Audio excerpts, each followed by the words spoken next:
This time I'll call the November 19th, 2020 meeting to order for Dickson County Commissioners. Would you please stand and join in the flag salute? I pledge allegiance to the flag of the United States of America and to the republic for which it stands, one nation, under God, indivisible, with liberty and justice for all. And Doug will make it today. He's got a video court meeting with him. Okay. First item we have is the approval of the agenda, and there is one addition, and that would permit me to come in to sign payroll next week because Thursday being Thanksgiving, we would have no meeting. So with that addition, I would move that we approve the amended agenda. I'll second it. We have the motion and the second to approve the amended agenda. Any other question or discussion? All in favor say aye. Aye. Opposed? Motion carries.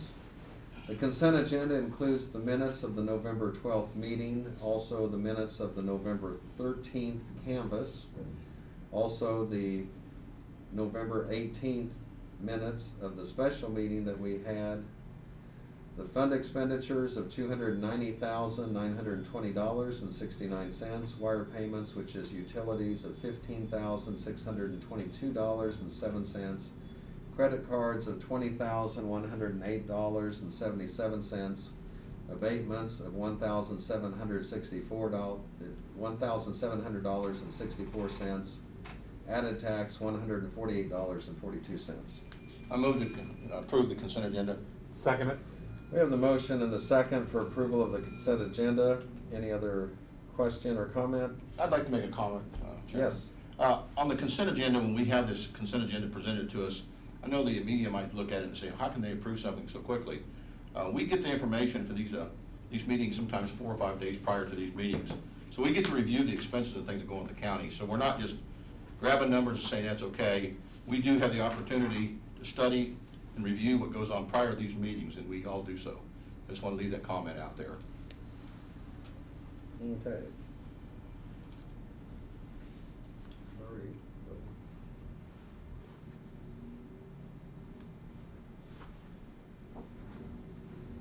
So we had that comment. Let's see, do we need to vote on the motion? The second we did? vote. Yeah. Mm. Okay. No, you did, yes, you did, sorry. All in favor? Yes, Just- Just need Yeah, I was to looking say ahead and all in favor. yeah. Say that, you need to They say. were all in favor? Say Aye. Opposed? Motion carries. Commission comments? Craig? Nothing. Ron? I did get a little time yesterday, or yesterday, to spend some time with the commission down in Junction City with the detention center. Everything's going well. COVID's obviously a problem with most everything that they're concerned to make sure they're good and safe. Financially, they're running good. The operation is doing well and possibly looking for expansion. So the youth detention center for North Central Kansas is pretty solid. So appreciate that. Okay. We had our Central Kansas Mental Health meeting, and I went ahead and participated by Zoom for that.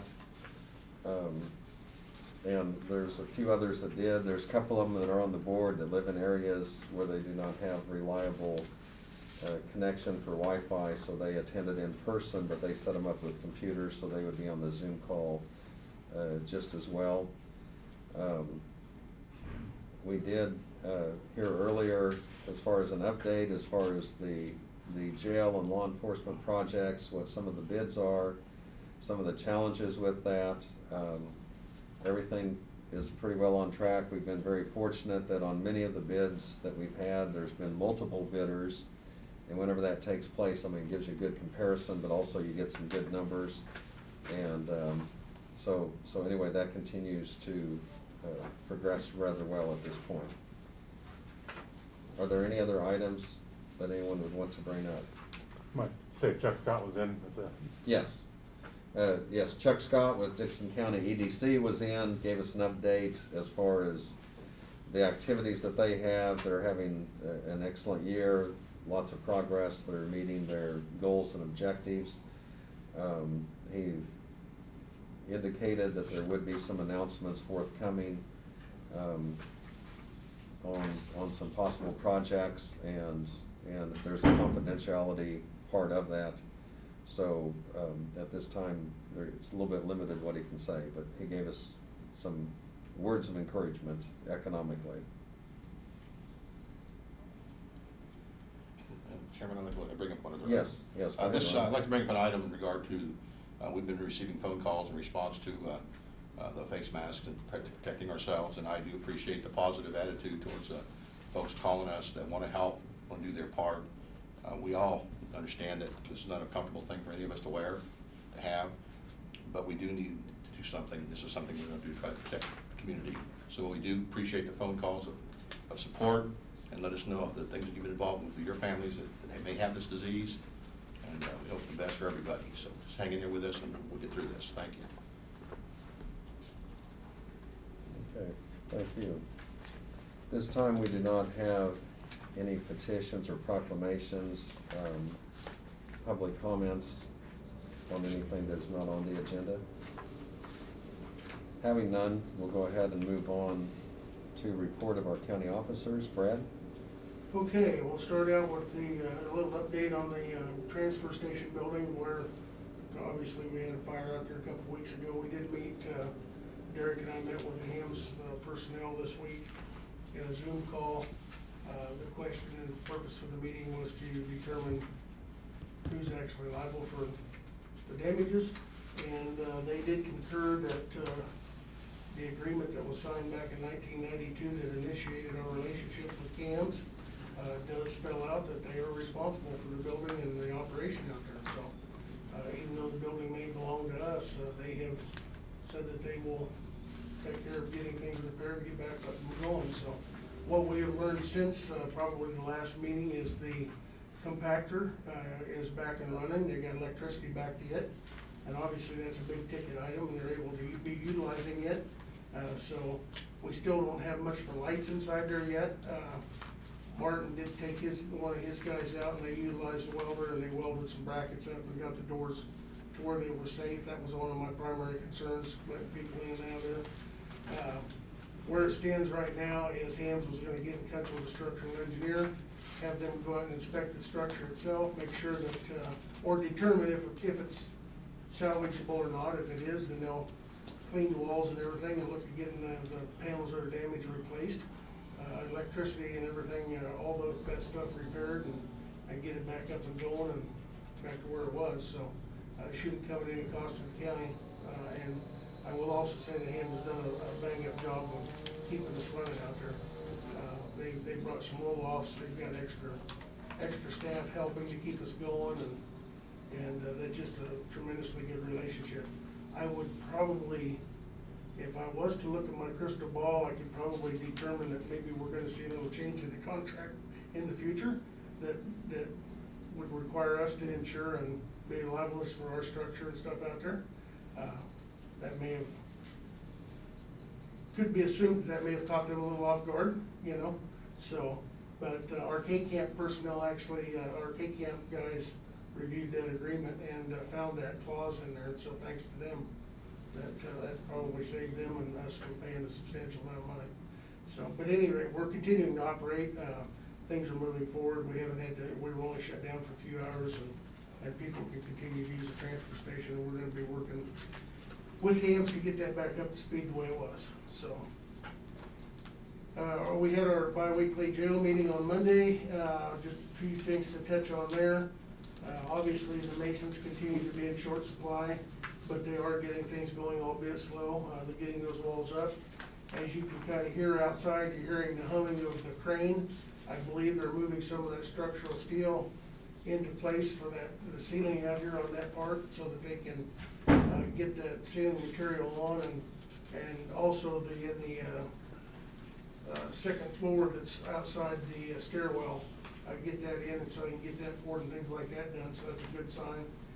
Once they get the crane out of the way, then they're gonna come in here and form and set up and form the circle driveway and get that poured here post haste, and then our concrete work for the most part will be done.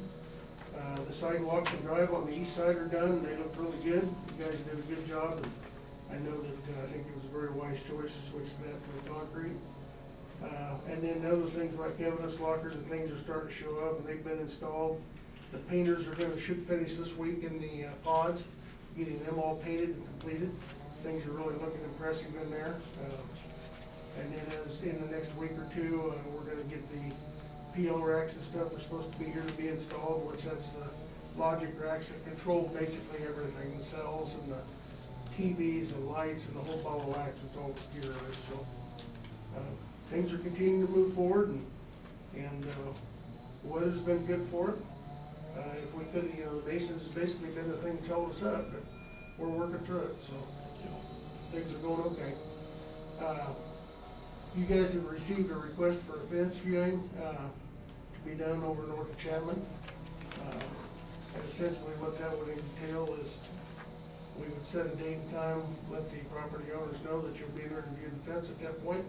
And then we'll drive out and let, if I remember right, the property owners will kind of give you their dissertation of their positions. You guys will look at that, look at the documents surrounding the deeds on the property, and come back here and make a determination on who's responsible for what. So I don't know what you're looking at. I would recommend at the soonest, maybe the first week of December, midweek in there somewhere, if you want to schedule, we want to pick a date and time. So, your thoughts? I'm flexible. Look at your crystal ball and see when the weather's gonna be good. I will. Yeah, within reason, sure. Yeah, within Yeah, reason. yeah. Well, we'll just have to pick a date and Yeah. shoot for it, Yeah. I guess, and this, We might pick 2 dates, one, and then an alternate if the weather's bad. you wanna look at like a Tuesday and Wednesday, Yeah, we can do it, mid-morning? yeah, Tuesday, Wednesday morning, whatever, Okay. works for the landowners too. Okay. Well, we'll get back with them and see if that works. And I'd say, rather than being 8 o'clock in the morning, probably, 11 or something like that, Okay. let warm up if the. Yeah, I figured 10, 11, Yeah. something like that, so. Well, Okay. Brad, I'm gonna ask you to take some baby steps for me here. Okay. What exactly, this is new fence stuff, what's going on?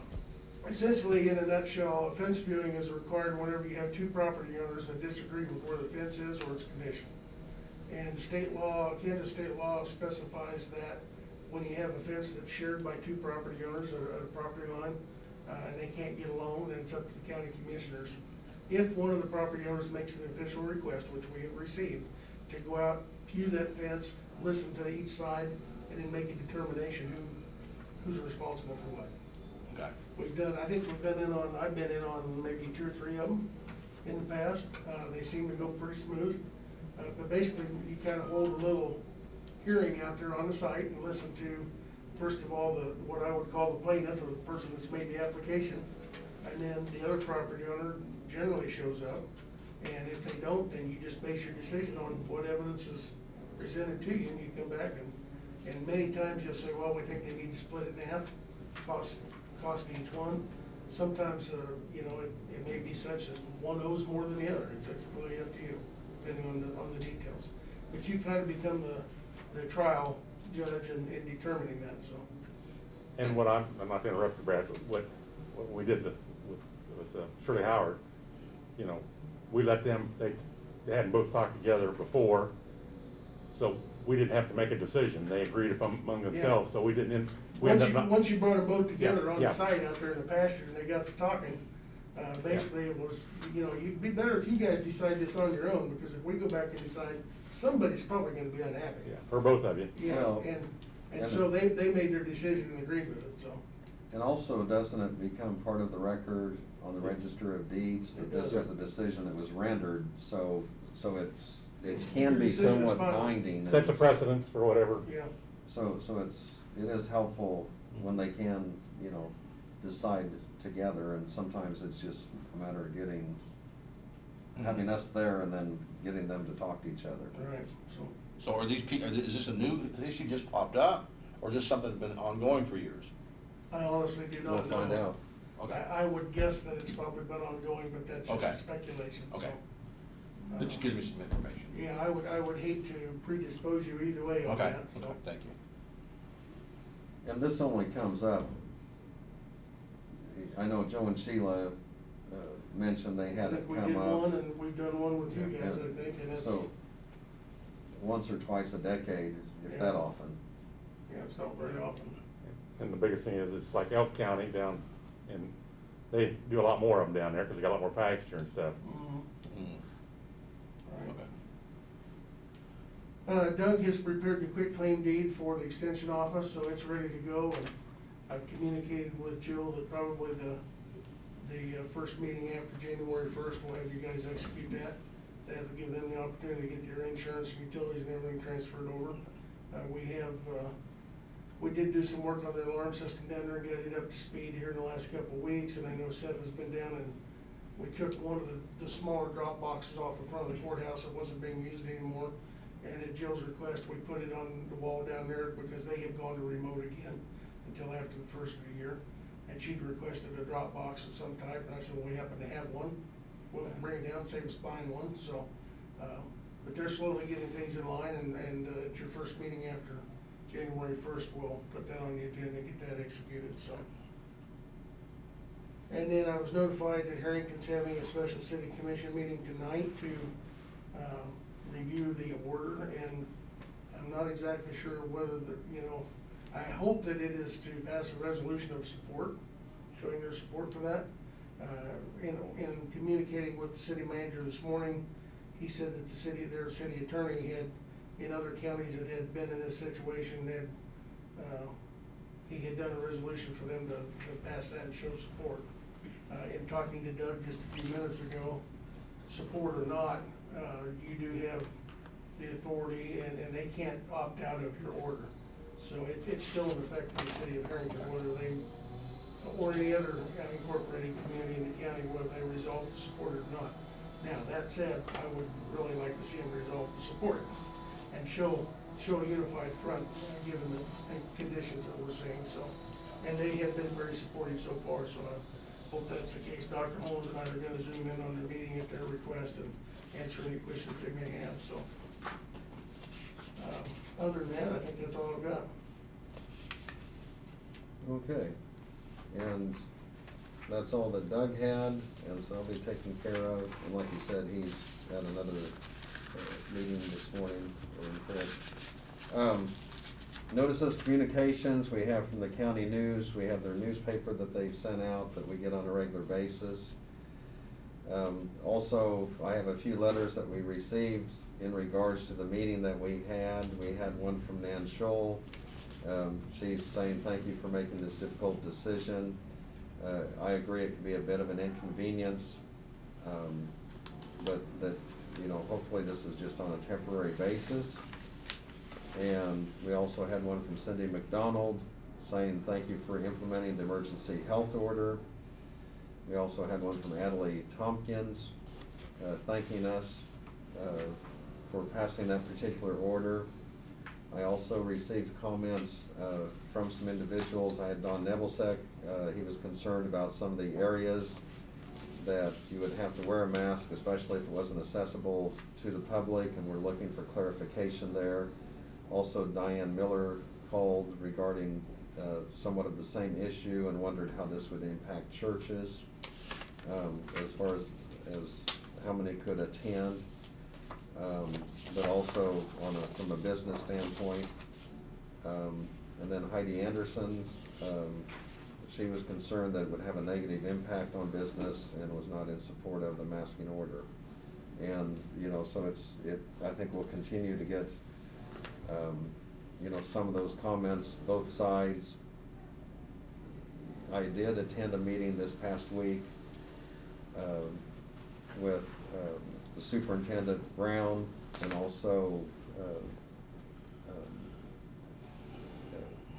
their chairman and vice chair, whatever, president of the board, Kyle Becker was there, and Randy Gassman, and then the principals of the school, and then Brad and Brian, and also Brian Holmes and John Holkman were there. And I thought we had some good discussion. One of the things they brought up is they had done a survey, and it actually showed that I think it appeared that, some of the students actually adapt better and seem to adjust well, but they do have concerns as far as staff is concerned. Their hospital, or their school nurse, you know, it's challenging times and a lot of people are working extra, and yet everybody's pulling together. I thought one of the things Ben Smith mentioned that kind of stood out in my mind, that he has talked to his staff and his teachers, that, you know, if you start out with the fact that it's not like anybody likes the situation or the pandemic, but if you embrace the fact that it is here and you've just got to deal with it, and, you know, even though it's not accepting it in that I like this situation, it's accepting the fact that it's here, and, you know, how do you cope and do the best that you possibly can, and you know, think of things in a positive way, and to encourage people. You know, they still have their mission. They want to educate the kids the best possible way they can. But, you know, I think meeting as a group, there's also an understanding that there is a big picture to this for all age groups within the county, and the safety of all being paramount. Any other comments or communications, any others we want to share? We did not have any resolutions. There's no unfinished business. The other business we had was to consider the appointment of Gary G.P. Floyd to the Flint Hills Trail Advisory Council, and we just wanted to get verification of his address and such from last time, so that was something that we pushed back from our previous meeting. So is there a motion for his appointment? I'll make a motion. Second it. We have the motion and second to appoint Gary Floyd, known as GP, to the Flint Hills Trail Advisory Council as the Dixon County representative. Any comment or question? All in favor say aye. Aye. Opposed? Motion carries. One item that we added to the agenda is, since we are not meeting next Thursday for Thanksgiving, would just be that I'd be authorized to come in and sign the papers for payroll. So moved. Second it. We have the motion and second for approval. Any question or comment? All in favor say aye. Aye. Opposed? Motion carries. That's all the business we have. Move we adjourn. I second it. We have the motion and second for adjournment. Any discussion? Otherwise, all in favor say aye. Aye. Opposed? Motion carries. We're adjourned.